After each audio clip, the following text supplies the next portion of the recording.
What's up, everybody? Welcome back to Greataxe Gaming. I am Jax, and we are back with Hiveswap, Friendsim, and now we're about to make friends with a tiny, tiny, tiny child.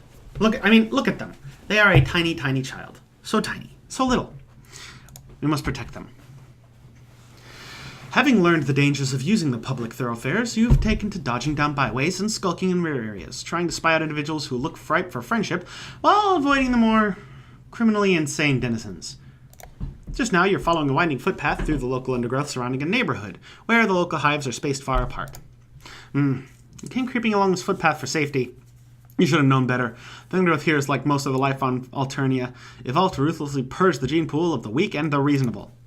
Coiled spring-loaded stalks with foot-long thorns, flank writhing bushes with razor-edged leaves, which in turn crowd tentacled flora with toothed lobes oozing liquid that hisses and smokes when it touches the ground. Extreme caution is needed, just as it's needed with every other circumstance on this planet. While your time in Alternia has gotten you accustomed to injuries, you still shrink from being impaled on sprung thorns and dissolved in acid. You should have known that eventually you'd come up against the local flora, so you proceed discreetly, avoiding poison fronds and trying not to step on trigger roots. But suddenly, your vegetative focus is interrupted. You hear footsteps on the path, and then around the corner comes a small figure.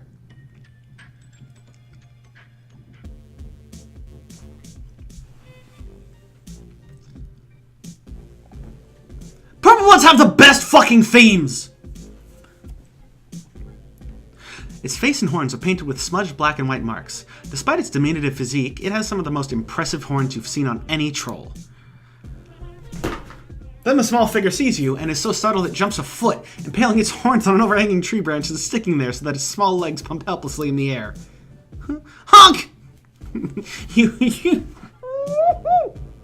Baby! Precious child! You begged the small person's pardon, assured him that you were fully as startled as he. You go on to explain that you are not dangerous, but that even if you were, you would not want to come to strife with even a small person with horns of that size. Honk? Yes, you will be happy to help him down as long as he promises not to attack you with the many bladed weapons that are stuffed into his belt, or with the dozen cans of an inexpensive soft drink he held in bandoliers crossing his chest. It strikes you suddenly that a neighborly gesture, like helping someone whose horns are stuck in a tree branch, can scarcely fail to kindle the light of friendship. You dare to hope that this will be the case now. Edging forward, you get close enough to see around the small clown's neck hangs a dog tag, or ID necklace. You tilt your head and crane your neck to read the writing on it. Caraco Perot. Ha! Pierrot. I'm pretty sure that's French, or a bastardization, I'm not sure if it's 100% correct, but of a French term for a style of mime. If lost, called Bronya. Oh! Some of this all makes sense. This Caraco Perot must have been one of Bronya's reject runt wigglers, who, having grown to childhood under her tender care, has gone out into the world to seek his fortune. That would account for his small size, short legs, and small stature relative to his horns. You eagerly pull out your palm husk, happy for an excuse to pester your old friend, but you've got zero signal out here. You wonder if the surrounding vegetation eats palm husk signals just as it looks like it eats everything else. You disappointedly slip your palm husk back into your pocket. Honk. You apologize for the delay, explaining that you were surprised to find that you appear to have an acquaintance in common, whom you hope we'll have time to discuss later. For now, you are ready, willing, and hopefully able to help him down. You hope you won't be offended if he slipped behind him first. It's not that you object to bladed weapons, or those that stuff dozens of them in their belts, but you feel the ones he's wearing could ruin your look if buried in your torso, however unintentionally. You edge past the weapons, being careful also not to touch the spring thorns growing deep at the edge of the path, or their trigger roots. So cute! Oh, baby! Once you're behind Caraco, you grasp his horns firmly. God, this is so good. And pull, withdrawing them from the tree branch and allowing him to drop lightly to the ground. Honk! You tell him that he's very welcome. Then there's a moment of awkward silence as you try to think of something else to say. Fortunately, your new potential friend is not as devoid of the social graces as you are, and he gets the conversational ball rolling himself. Honk? Okay, so either he is just straight up a very interpretive speaker, mime, would make sense, but there's also a chance he's using the brain powers. Because Chuckle Voodoo. You explain that you are indeed a stranger in these parts, and that you actually don't fit into any of the hemospectrum categories. Wild, right? Although not quite as strange as you used to be, you like to think. You're really starting to blend in with the local color. Honk? Well, you'd rather not exhibit your blood just now. You're a couple of quarts low due to the robust conditions of life on Alternia, some of which you recently had the honor of encountering. Honk. You sympathize. Slinking along these hidden paths in Alternian woods can be tough on the morale. The smell alone is enough to make strong men weep, and the vegetation looks like it was designed by the Marquis de Sade. Not that he knows who the Marquis de Sade is.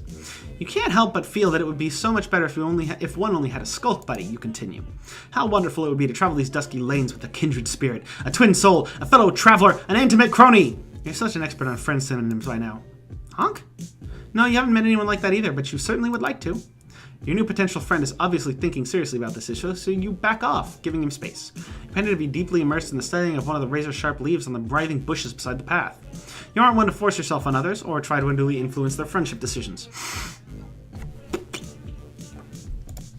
Okay, well, maybe you forced yourself on others in the past, and tried to influence their friendship decisions. Maybe you've even done this a lot, but you recently evolved as a person. You now know that friendship is something that has to come authentically from within.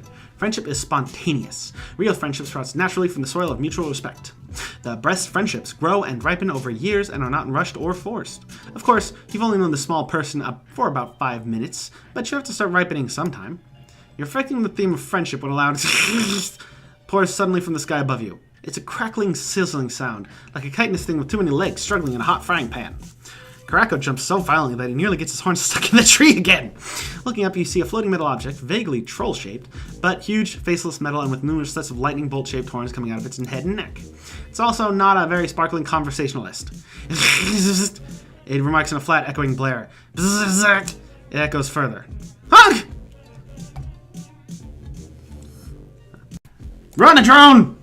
You run in a wild panic. It's a drone! Even the Alternian badasses you've hung out with have been terrified of the drones. Up close, it's one of the most terrifying things you've ever seen, and it's making noises which you didn't even know they did, and which probably means something sinister. You race at top speed down the twisting path, focusing your senses to their breaking point to avoid trigger roots, razor leaves, and acid pods. First you hear the pattering of small feet running behind you, but as you redouble your speed, the pattering falls back, and after a while is lost in the distance.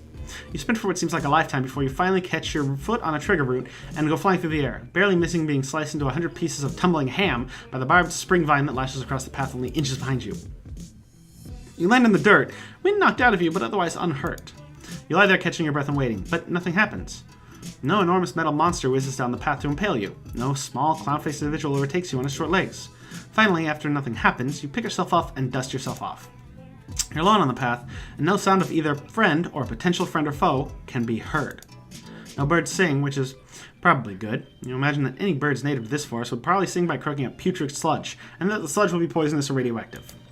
But leaving aside the character of local fauna, what should you do? Keep on down the path, putting more distance between you and the drone, or should you go back and see if Karako's okay? You waffle for a while, then decide to go back. You sneak back along the path. You sneak a long, long way. But however far you go, there are no signs of either Karako or the drone. You don't know whether the drone picked Karako up and took him away, or disemboweled him and scattered the fragments, or whether Karako left in the undergrowth and hid or escaped, or what. One way or another, you are all alone again on this path through shit-smell forest. Damn it. Alternia, ladies and gentlemen, where even doing the smart thing will get you sad and lonely. Leap to your proto-friend's aid. You quickly leap to your proto-friend's aid. Thinking quickly, you push Karako against a large rock that juts out from the undergrowth nearby and jump in front of him, shielding him from the drone with your body. You then pretend to be leaning against the rock in an attitude of tranquil repose. Several of the bladed weapons in Karako's belt poke you in the ass, but you don't let this show on your face. Instead, you yawn elaborately and check your wristwatch. You don't have a wristwatch, but you don't think drones know what a wristwatch is anyways. You pretend to smoke a non-existent cigarette. Again, you're not giving anything away because drones don't know what cigarettes are either. But the drone has apparently taken an interest in you. It floats down between the trees and undergrowth and hovers above the path several meters from where you're pretending to relax against a rock after taking a long day of hiking through shit-smell forest. It is quite a terrifying sight, actually. The drone observes soullessly, making Karako jump so that several of your internal organs are threatened. However, you maintain what you believe the populace would call a stiff upper whistle pillow. The drone's blank metal head studies you. Or it could be studying something in the direction, or even taking the drone equivalent of a piss. You can't really tell from its expression because it has no features to express with. This examination, or non-examination, continues for some time. But your diminutive potential friend is well hidden from view, and after a while, evidently concluding that you are an inanimate object that makes unaccountable gestures with its wrists and fingers, the drone floats upward again, gaining speed until with a jury, it whizzes somewhere off to find other hapless non-standard citizens to euthanize. When it's gone, you stand away from the rock and rub several sore places that have been pierced by bladed weapons. So cute. Also, this brings up an interesting thing. Do you think that tooth of his, the gold tooth, do you think some trolls grow those? Because he's not the first troll I've seen with a gold tooth. Do you think that's like a thing, that some high bloods will grow gold teeth just as an aberration? Or did somebody give him a gold tooth? You turn to Kurako to comment on the recent fervor, but stop when you see the look he is directing at you. A warm and admiring look, an affectionate and esteeming look, a look of friendship.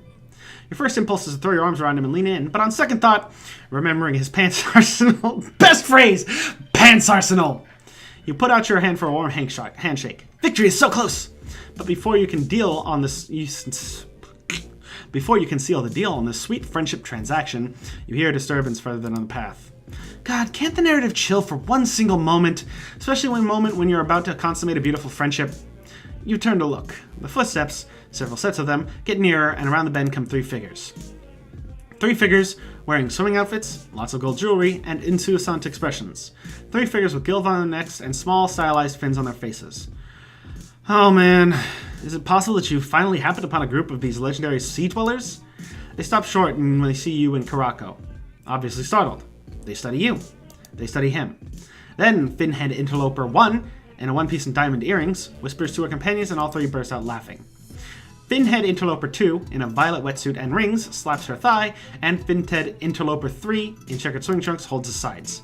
Part of you relieved. Laughter drives out the devil, is the best medicine, and in any event is better than homicidal mania. On the other hand, this laughter isn't friendly.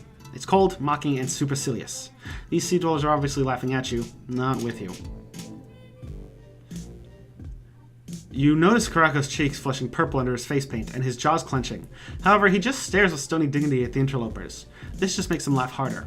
The first sea dweller says, "What are you two supposed to be?" "Shrimp Cassidy and the Squamous Kid," says her companion. "A cobalt minnow and his mutated soft-shelled crab," says the third. "Looks like the minnow one went down on the clown, causing it to spurt out the other one." What? The sea dweller's laughter is redoubled. You continue expressionless at these insults, but to your dismay, Kurako's face, not now phone, is taking on a harsh, glowering look. Sorry, guys. Let me just, boop. You guess that being such a tiny dude has probably been victimized by bullies his whole life. And as you happen to know, there are no bullies like Alternian bullies. Honk. You tell him to let them talk all the shit they want. Don't let them provoke him. They're trying to get him to do something stupid. If he doesn't react, they'll get bored and go away. Honk! No, remember that drone. It's probably still around here somewhere. Touch a scale on their head and you could be rendered into mother grub feedstock. Hey, bottom feeders, no whispering when you're in the presence of your bathers. And you, little bully, put a respectful expression on your recognition surface. Be more like your friend, the slender manatee over there. In fact, why is it you two are still Oh my god! Fuck your puns! Fuck your puns! Why is it you two still perpendicular? In the presence of sea dwellers, you should be bowed at right anglers. The first sea dweller seems to have an affinity for cheesy ocean puns. You bow to the sea dwellers. You have your dignity, but also like not getting killed.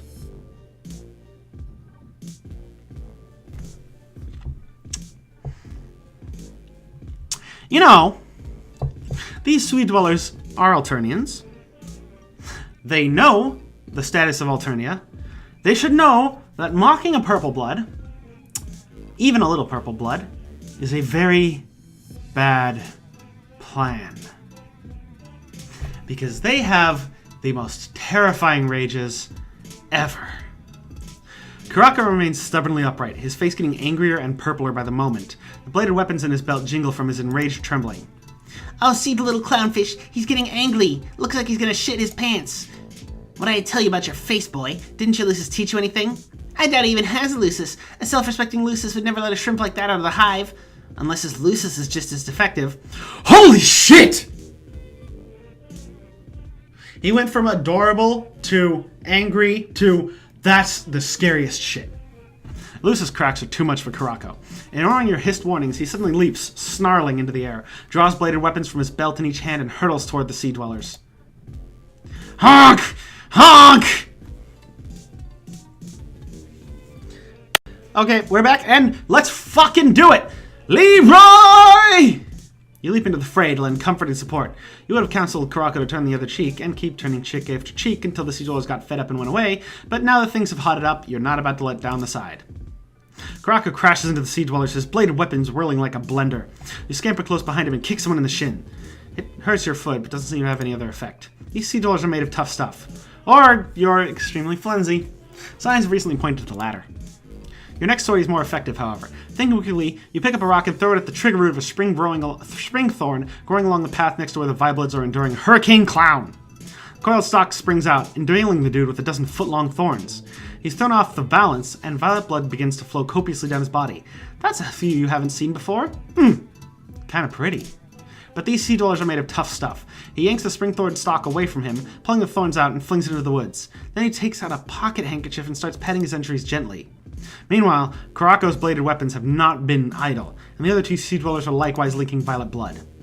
But these bastards are hard to kill. You remember Polypa telling you that. As you watch, one of them grabs the bladed weapon from Kurako's hand and buries it in Kurako's stomach. This, unsurprisingly, is distracting for a poor little clown, allowing two of the finny sons of bitches to grab handfuls of bladed weapons from his belt and bury them in various parts of his body. You dance around, delivering harmless kicks and hearses. Kurako's still waving his weapons, but he seems to be waving them more slowly now. Then, as more bladed weapons are buried in his body, he seems to lose focus. The weapons he's been brandishing fall from his hands. Finally, he falls to the ground in the center of a spreading pool of purple blood, twitches feebly for a minute, and then is still.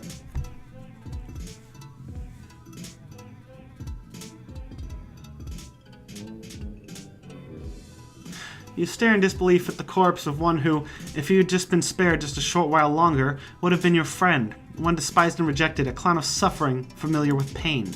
They had flogged him and mocked him and spit on him, and then they had killed him. You struggle to come to terms with this. While you're doing that, one of the remaining sea dwellers grabs you by the hair and suplexes you onto the ground. Your head snaps back and pain explodes behind your eyes. You are left lying on your back and trying to stay conscious, which is why you have a good view of what happens next. Bro, in the dark sky above you, something opens, something even darker than the sky. A hole, like a cave in the clouds. It widens until you can see that in the cave, a carousel with wooden horses mounted on brass posts rotates, the horses plunging up and down in time with the carnival music played by a mechanical organ. Riding the horses are naked store window mannequins, their legs slung awkwardly over the horses' backs, their stiff arms down by their sides in whatever pose they were created, their horns huge and wildly shaped. In the darkness above the carousel, other naked mannequins with plastic wings tied to their backs are supported on wires, and above these in turn a net of white Christmas tree lights twinkle against the roof of the dark cave or circus tent or whatever it is, throwing their dim starlit illumination down on the rotating carousel. As you watch, two of the winged mannequins break loose from their wires and fly down from that dark region into the night sky and the dimension Alternia occupies. They maneuver until the stiff hands on either ends of their stiff arms are underneath Kurako, and then they lift him up into the sky and into the dark carnival. You know, I expected a lot of things. I didn't expect the Dark Carnival to be real. You hear a last faint, reviving honk as they set him on one of the wooden horses, and then the hole in the sky closes, and there is nothing but the night sky above you. All is silent and still again. An odd feeling comes over you. You don't think you've ever felt a feeling. Just the reality of how utterly insignificant you are. Sure, you spent the last few months wandering with no desire but the desire for connection, and you are, in a way, a being unique in this galaxy, but honestly, what does that even mean? You flit in and out of people's lives, there one minute, gone the next, always moving from friend to friend. You are, for all intents and purposes, a virtual non-entity, a bland point of view vector, a neutral second-person narrator barely coming into the picture, a retiring entity expressing only a simple one-dimensional desire for friendship. Meta! But just about now, your feelings have gone pretty far, and just about now, you feel that you've had enough.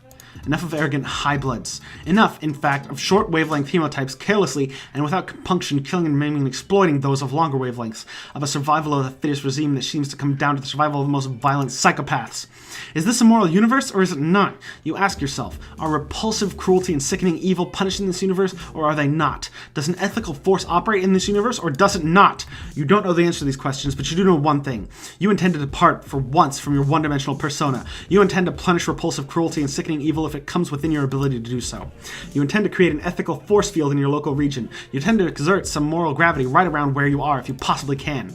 And you realize that this odd feeling you are having seems to be drawing moral Higgs bosons out of the moral ground state and right up out of the fabric of this multicolored blood-soaked planet that heaves under your feet. You take on the aspect of Clown Sarker.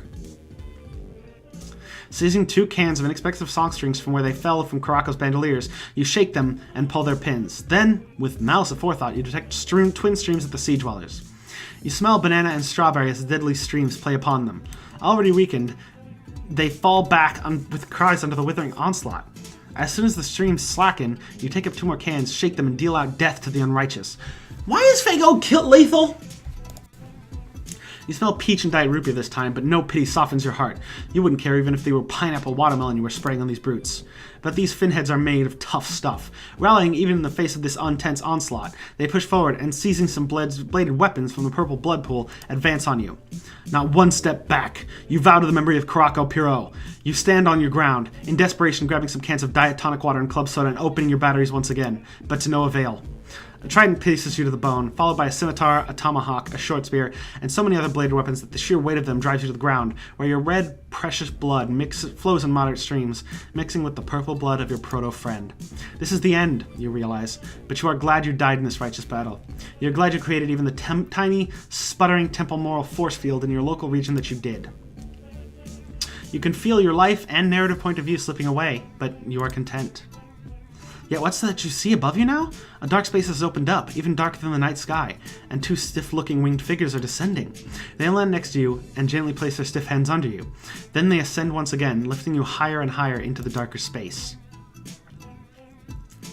As you pass the boundary of the heavenly carnival, your life seems to revive, and as the fabric of this place closes around you, and the 2 stiff mannequins place you on a carousel horse next to Karako, you realize the planets, universes, dimensions, realities, powers, principalities, and cosmos come and go, but friendship is forever.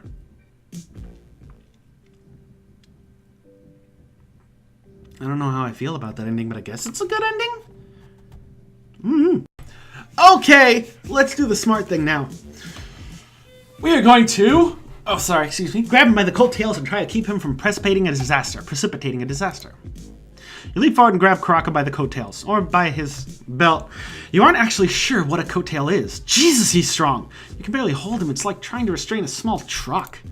His legs rotate wildly, kicking up a cloud of dust, and he brandishes his bladed weapons wildly in the direction of the Sea Dwellers. After a moment in which they jump backward, the Sea Dwellers have started to laugh again, coming in with more stupid insults and fish puns. This is not helping. Karako runs twice as hard, honks twice as loud, shapes his weapons twice as threateningly. Hey! Hey! You shout at Karako, trying to be heard above the fracas, holding on with all your might and digging in your heels. You have half a mind just to let him go, to pay the Sea Dwellers back for their insults, but you try to keep a cool head. You're doing your proto-friend much more good by trying to restrain his wrath. You've now succeeded in wrapping your arms all the way around him, and now you get in front of him, holding him back with straight arms, bellowing soothingly into his face, and trying to avoid the bladed weapons he is brandishing. But it's not working!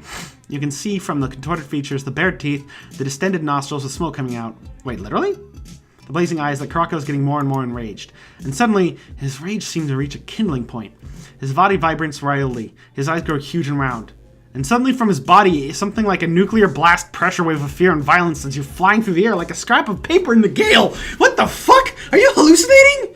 But you can see as you soar above the path that the Sea Dwellers aren't laughing anymore. In fact, they're screaming in terror and fleeing wildly, blundering into razor leaves, being impaled by spring thorns, burned by pod acid, and generally seeing the stern retribution that awaits assholes. Then your head collides with a tree branch, and you are rendered unable to narrate for a while. You wake up lying in the dust. As consciousness returns, you realize that you're lying on the path, and as it returns further, that a small, clown-painted figure is seated next to you, quite calm now. He smiles fondly as he sees you light up. Honk!